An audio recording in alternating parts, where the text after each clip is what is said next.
Bueno, muy bien, nos piden demostrar la regla cíclica del menos uno para un gas ideal. Tenemos aquí la ecuación de un gas ideal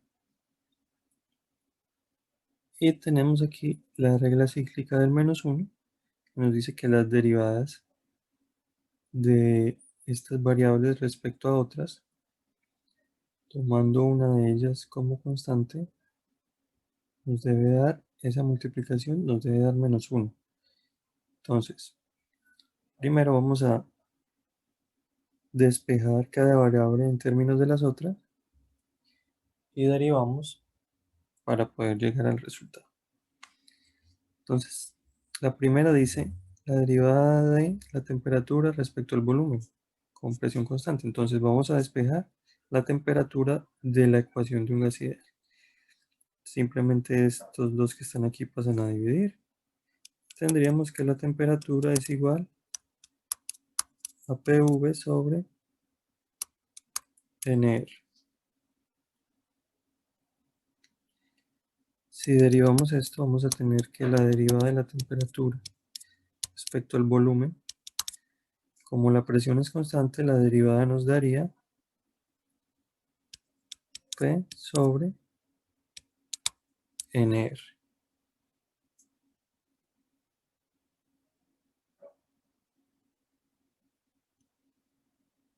Cerrémoslo aquí, que es lo que vamos a necesitar.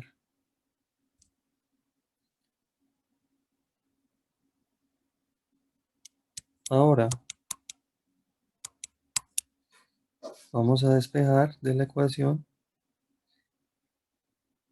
la presión. Simplemente el volumen va a dividir y tendríamos que la presión va a ser igual a nRT sobre V.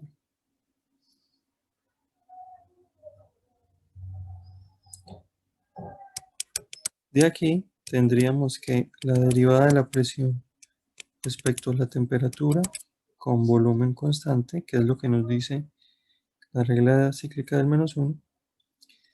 Al derivar esto, vamos a tener lo siguiente.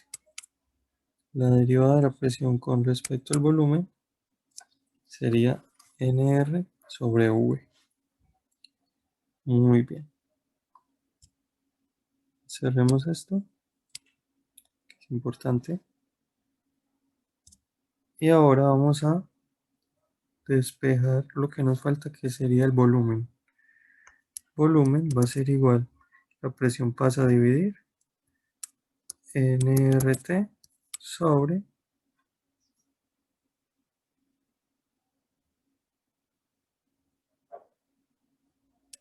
P. Si derivamos esto, la derivada del volumen respecto a la presión, recordemos que la temperatura es constante, entonces vamos a tener menos nRT sobre P cuadrado. Esa sería la derivada del volumen respecto a la presión. Muy bien. Y cerremos lo que es lo que necesitamos. Ahora,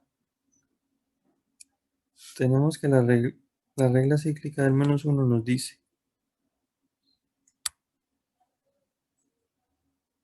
vamos aquí, nos dice que, ojo, la derivada respecto del volumen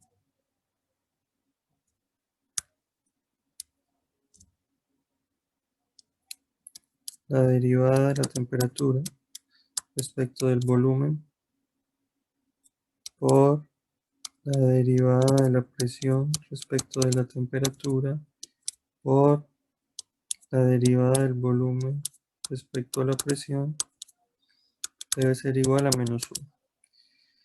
Como ya tenemos estas derivadas, vamos a reemplazar. Entonces la derivada de la temperatura respecto al volumen nos dio P sobre NR por la derivada de la presión respecto a la temperatura nos dio NR sobre U por la derivada del volumen respecto a la presión nos dio menos NRT sobre P cuadrado. Y esto va a ser igual a ¿qué? Resolvamos. Esta P de aquí se nos va con una de aquí. NR dividiendo, NR arriba multiplicando.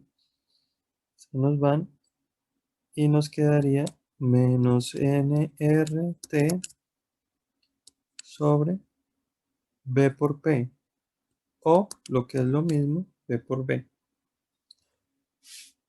Como la ecuación de gas ideal nos dice que P por B es igual a NRT, tenemos que menos NRT sobre P por B va a ser igual, es decir, esto de aquí va a ser igual a menos NRT sobre, reemplazamos P por B, NRT abajo, y esto va a ser igual a NRT sobre NRT nos va a dar 1. Efectivamente vemos que la regla cíclica del menos 1 se cumple para un gas ideal.